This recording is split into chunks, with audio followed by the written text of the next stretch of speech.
कहाँ चल रहे थे?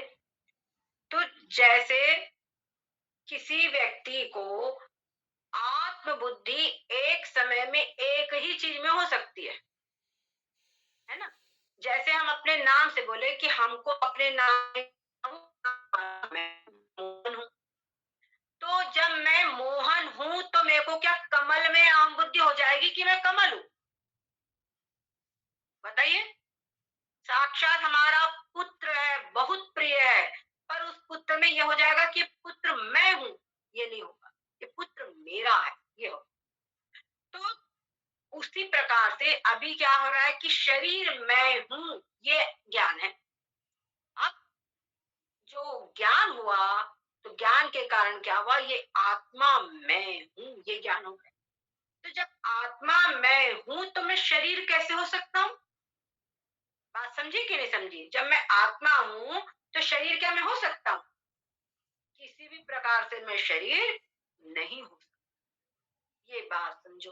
तो जब शरीर मैं नहीं हो सकता अर्थात मैं आत्मा हूँ, तो इस आत्म ज्ञान से, इस आत्मनिष्ठा से, यानी आत्मा मैं हूँ इस ज्ञान से शरीर मैं हूँ ये जो देहाध्यास है ये निवृत्त हो जाता है, ये समाप्त हो जाता है।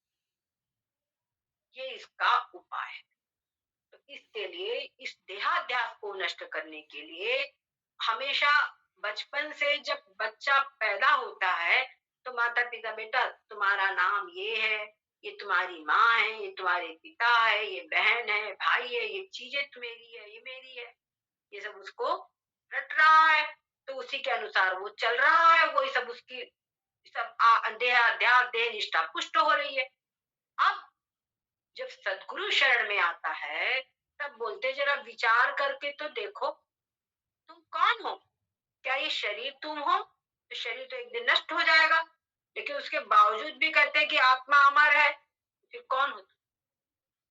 और अनेकों प्रकार से उसको जब समझ में आता है कि नहीं ये शरीर मैं नहीं हूँ, ये जो आत्मा है वो आत्मा मैं हूँ, शरीर के भीतर में जो चेतन आत्मा जानने वाला है वो मैं हूँ। जब ये बात, अब इसका अपरोक्ष अनुभव होता है, तो ये अनुभव होने पर भी क्योंकि बहुत समय के जो संस्कार है ना, उन संस्कारों के कारण बार बार बुद्धि भूल जाती है, बार बार भूल जाता है। तो जिस प्रकार से छोटा बच्चा भी पहले भूल जाता है ना अपनी चीजों को, नाक को कान बता देगा, कान को नाक बता देगा, कंफ्यूज होता है, बुआ को चाची बता देगा, कुछ भी उठपटांग बता सकता है, क्योंकि उसको शुरुआत में उतना अभ्यास नहीं हो जाता। और उसके बाद में फिर इतना जबरदस्त अभ्यास होता है कि कभी सपने में भी वो बुआ को चाची या चाची को बुआ नहीं बोल सकता, जो जैसा है वैसे ही रहता।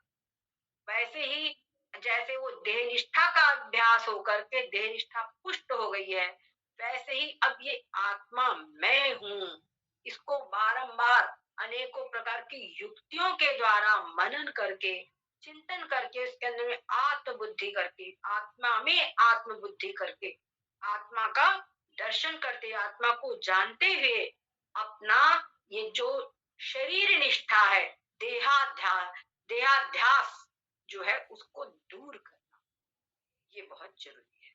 इसी का नाम है ब्रह्माभ्यास। इसी का नाम क्या है? ब्रह्माभ्यास। ये ब्रह्माभ्यास करने की आवश्यकता है। इसी का नाम है निधिध्यासन। ये निधिध्यासन करने की आवश्यकता है। ठीक है। तो कहते हैं, और निश्चित बात है कि जो अधिष्ठान है, अधिष्ठान के बिना आरोपित वस्तु की सत्ता नहीं रह सकती। तो ये जो शरीर है ये आरोपित है, ये कल्पित है। जब ये शरीर है तो इसके पीछे अधिष्ठान जरूर है, और वो अधिष्ठान क्या है? आत्मा है। वो आत्मा मैं हूं। इसी बात को खूब अच्छी प्रकार से हमको समझना है और इसी को अनुभव करना है। जब ये ज्ञान होता है कि आत्मा मैं हूं, तब स्वाभाविक रूप से ये ज्ञान की शरीर में है उसकी निवृत्ति हो जाती है, अपने आप हो जाएगी। जैसे कि किसी को सर्प का, रस्सी का ज्ञान होता है, जब रस्सी का ज्ञान होता है तो सर्प की निवृत्ति हो जाएगी कि नहीं? अपने आप सर्प गायब हो जाएगा। बोले सर्प कहाँ गया? वो रस्सी में लय हो गया। अरे यहाँ पे वो चोर था, वो चोर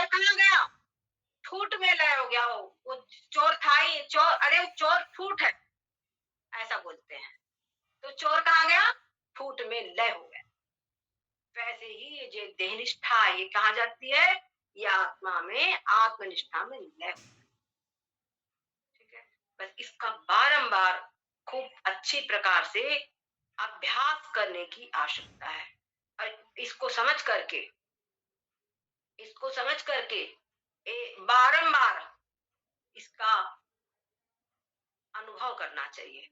सर्वमात्मतया ज्ञातं जगत स्थावर जंगमम् अभावात् सर्वभावानां देहस्य चात्मता कुतः। इसलिए सब कुछ जो कुछ भी है सब कुछ आत्मा रूप से ही है। सबके भीतर में आत्मा रूप से मैं ही व्याप्त। ईशावास जगत इधर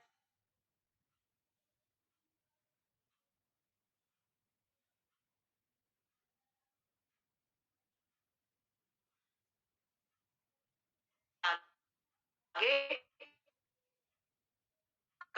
करेंगे। सदगुरुदेव भगवान की जय हो। सच्चिदानंद भगवान की जय हो। हरि ओम। पूर्णमद पूर्णमिदं पूर्णात् पूर्णमुदच्यते पूर्णस्य पूर्णमादाय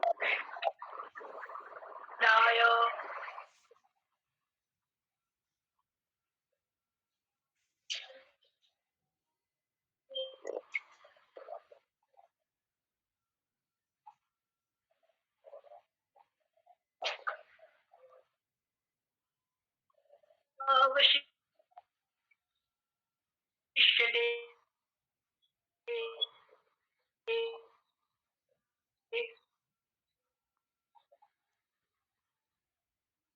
ओम